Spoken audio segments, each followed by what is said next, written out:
ચોમાસાની હજુ તો શરૂઆત થઈ છે, ત્યાં જ ઝઘડિયાના પંથકમાં તંત્રના પ્રી મોન્સૂન પ્લાનિંગના લીરે લીલા ઉડી ગયા છે.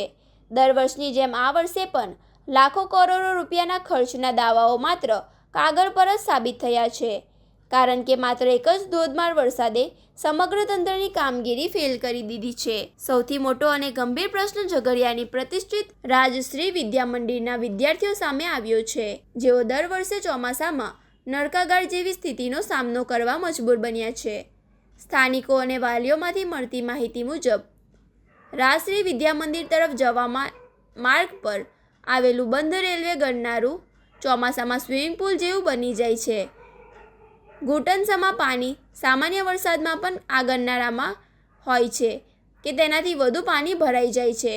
પાણી ભરાઈ જવાના કારણે સ્કૂલ બસ, રિક્ષા કે વાલીઓના ખાનગી વાહનો અહીંથી પસાર થઈ શકતા નથી. કેટલાક વાહનો પાણીમાં બંધ પડી જવાના બનાવો રોજિંદા બન્યા છે. ગરનાળામાં પાણીના ખાડા ન દેખાતા હોવાથી માસૂમ બાળકો ભરેલા વાહનો પલટી મારી જવાનો ભય સતત તોળાતો રહે છે. અમારે જીવના જોખમે બાળકોને શાળાએ મોકલવા પડે છે. દર વર્ષે આ જ રામાયણ હોય છે. રેલવે અને સ્થાનિક વહીવટીતંત્ર એકબીજા પર દોષનો ટોપલો ઢોળીને હાથ ઊંચા કરી લે છે, તેવો રોષ વાલીઓએ ઠાલવ્યો હતો.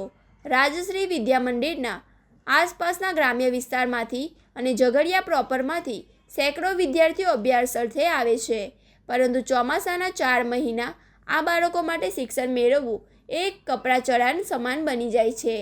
આ બંધ રેલવે લાઇન લાંબા સમયથી બિનઉપયોગી છે, છતાં તેના ગરનાળાના કાયમી નિકાલ માટે રેલવે વિભાગ કે સ્થાનિક વહીવટીતંત્ર કોઈ નક્કર આયોજન કરતું નથી. લાખો રૂપિયાની ગ્રાન્ટો ક્યાં વપરાય છે તે તપાસનો વિષય છે.